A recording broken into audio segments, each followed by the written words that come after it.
What is up, you guys? My name is Shaelyn and welcome back to my YouTube channel. Okay, this is really weird for me because obviously this is my wide angle lens on my phone. You can literally see my entire apartment. It's kind of weird.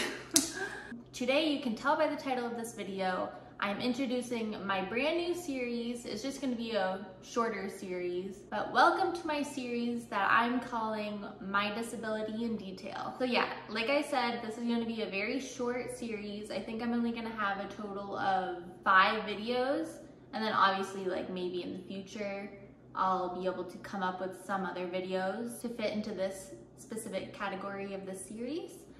But for now, I am just doing the 5 that I have thought of, and yeah, that's what's going on with this series.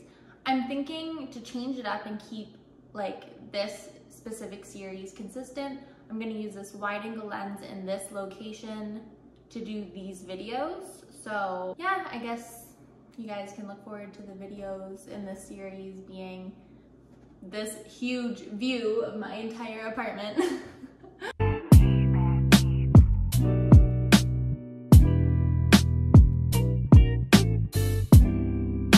For today's My Disability in Detail video, I'm going to be going over my disability that has to do with my arm and my hand. I was originally going to break it down into arm, hand, leg, foot, but my husband convinced me that it's just going to have to like intertwine too much, that it'll be hard to break down or like decipher the arm between the hand and the leg between the foot, because they kind of go together in a way. So he convinced me to put them together. So that's what I'm doing with this video and whatever video comes next. So today we're going over my arm and my hand. So I have a few different topics, I guess, that I'm going to cover in today's video that has to do with my arm and my hand. So first, what should we talk about? I guess the main thing that has to do with the disability in my left arm is mobility. So let's take it back to pretty much like the beginning, like day 1 of being officially hemiplegic.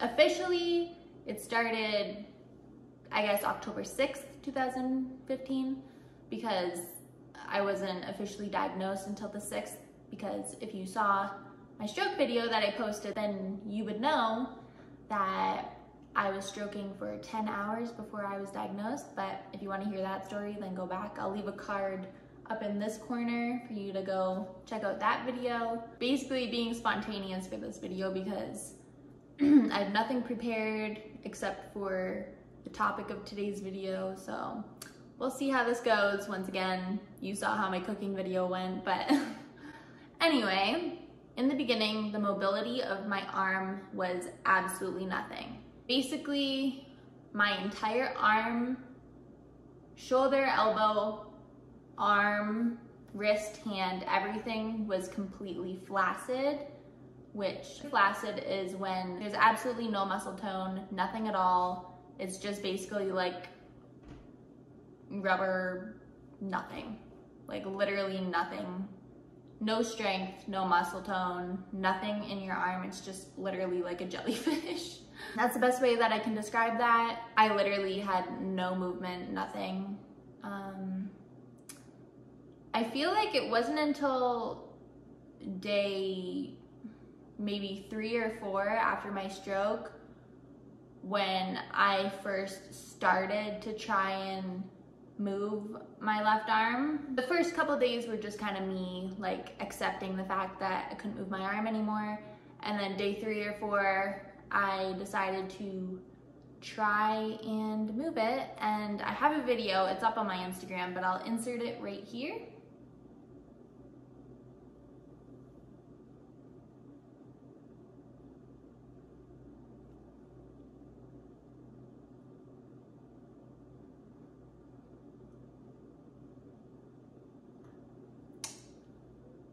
So yeah, basically that was me literally using all of the mind power, all of any power that I had in my body just to get those little flickers of hand movement.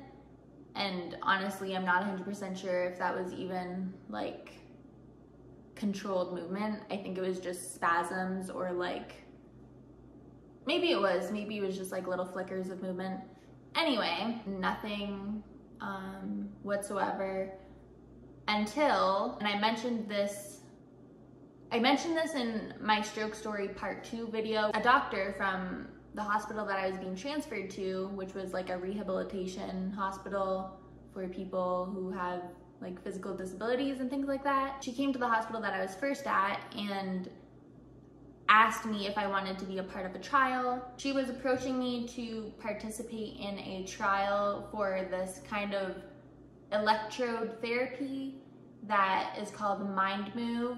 I am going to be making a whole other video about the Mind Move therapy, but I was really excited about this because she made it sound super promising, and it was like a great opportunity for me because I would have like a certain amount of sessions free, so that would help me financially because I wouldn't have been able to afford that kind of treatment at that time. So when I was transferred to the rehabilitation hospital, the second hospital that I was at, that's when my recovery really got like a kickstart in the right direction, and I started to see a lot of progress. The main priority was to start walking, since, I mean, you can do things with one hand. It's not the end of the world if you can't use one of your arms, for me anyway. It would have been a lot more difficult had I not been able to walk all of these years. So the main priority was to focus on walking.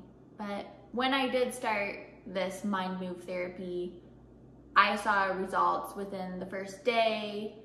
I had some muscle tone coming back, and I used the same amount of strength that I used in that video that I showed you a little bit earlier of me having little flickers in my hand, but I was doing it in my whole arm. And I remember I got back from my first session, and that day I had my mom hold on to, like, I think my bicep or one of, like, some part of my arm. I was trying really, really hard to squeeze my arm muscles, and I had my mom holding my arm, and I'm not sure where, maybe my bicep or something. And she said that she started to feel something moving in my arm, and I was like, it was just so exciting. My sister was there, and we were like just so ecstatic that things were working in my arm a little bit. It wasn't even anything significant, but it was something. So that was more than I could have asked for at that point. So in between that point, while doing all the Mind Move sessions for the trial and things like that, I was also doing occupational therapy, which occupational therapy is mostly to rehabilitate the upper extremities, but also it can be to learn alternative ways to do things like put on socks, get dressed in the morning, go to the bathroom. Like, all of these things I had like skills tests for. Before I could get discharged from the hospital, I had to learn and be tested that I knew how to do all of these things independently before I could leave the hospital. But anyway, I'll put up a few more videos of me in occupational therapy. I think I might have maybe 2 or 3 videos, so put them here.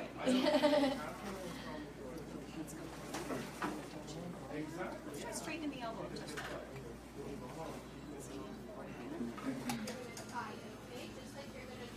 Nice work.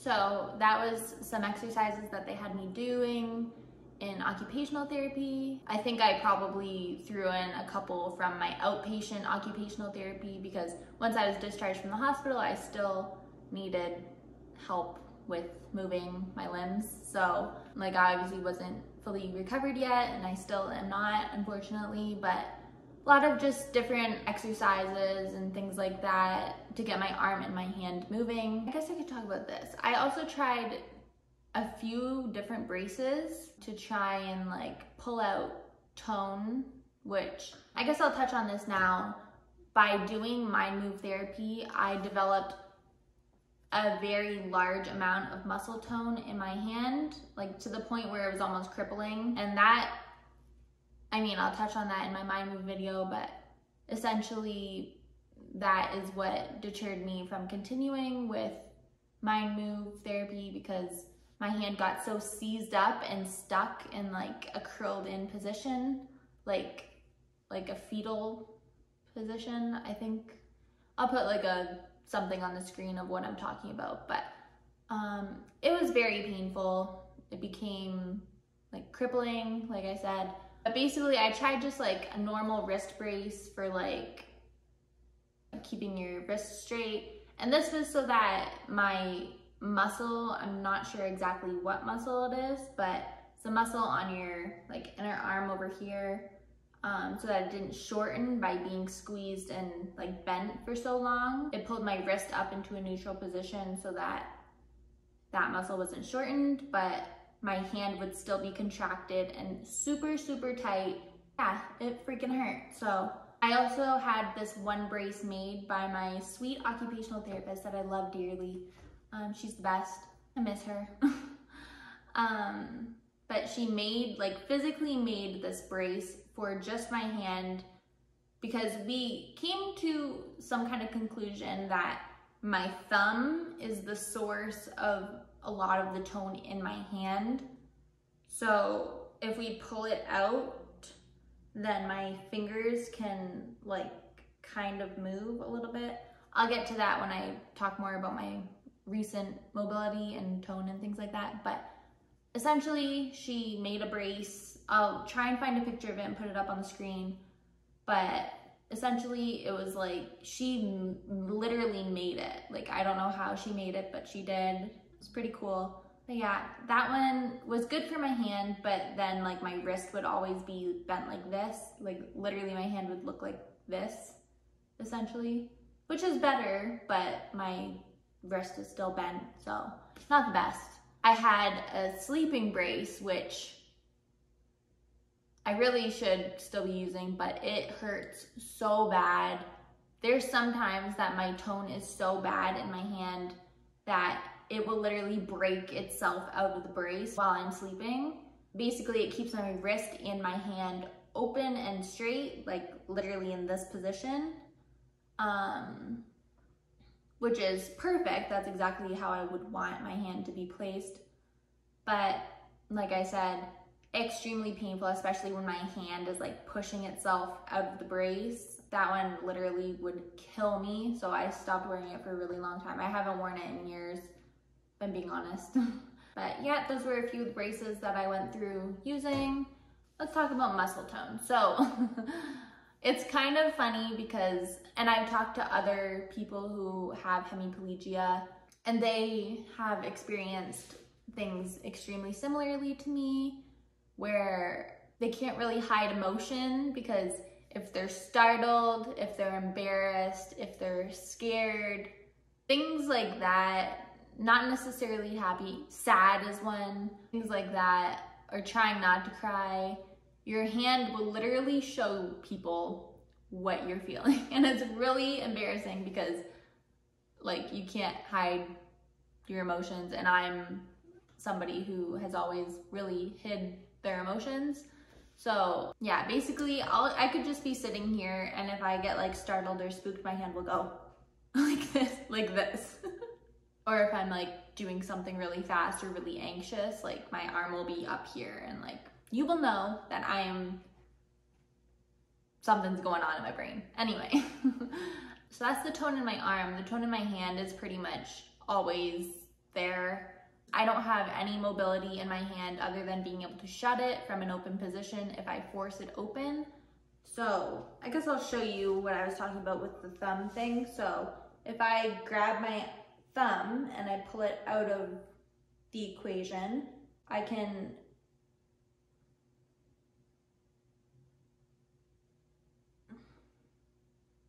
shut my hand. Also, I think I mentioned this in one of my gym videos, if I'm not mistaken, But when my wrist is bent, my fingers are open. And then when I straighten out my wrist, my hand closes. So basically, like, this is, it happens with like normal ability hands too, but if you just kind of relax your hand and like flick your wrist, your hand will do that motion. It's just like a natural motion. I don't have any movement in my hand, so essentially the tone is always existent and my hand stays shut for the most part. A lot of the time, I don't know if it's like maybe a nervous tick or what, but a lot of the time you will see me doing this and like stretching out my wrist like this. I don't know if you can hear that, but my wrists crack a lot.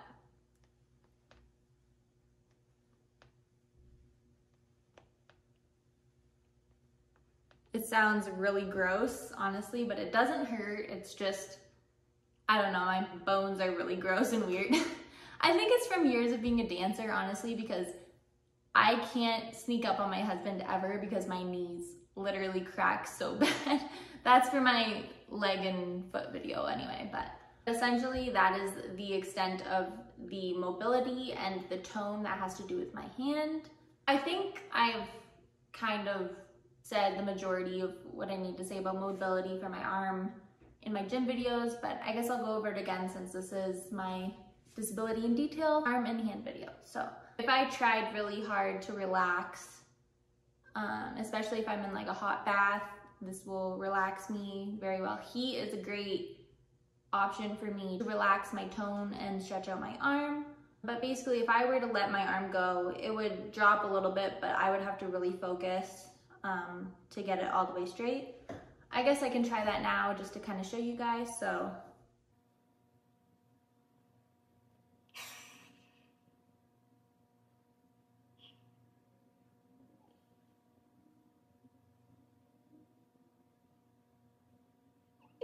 I think that is the extent of how straight my arm can get when it's relaxing without like warm water or anything. So then once it gets to this point, I can try to push my arm out straight like this way and it will straighten out and then I can drop it. So I would do this.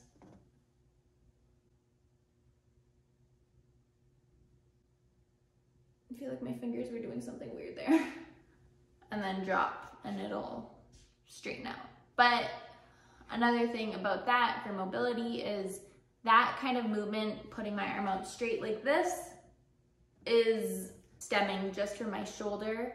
So I don't have any active like functional movement like this.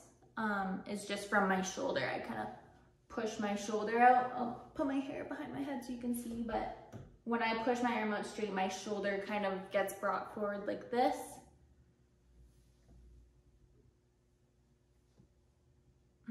You can see what I mean. But I can, from like a straighter position, bend my arm up. It takes a lot of effort though, but I can bring it up like that. I can raise my arm. Again, this movement is stemming from like my shoulder blades and my shoulder, so I could do this. I can, however, bring my arm all the way up.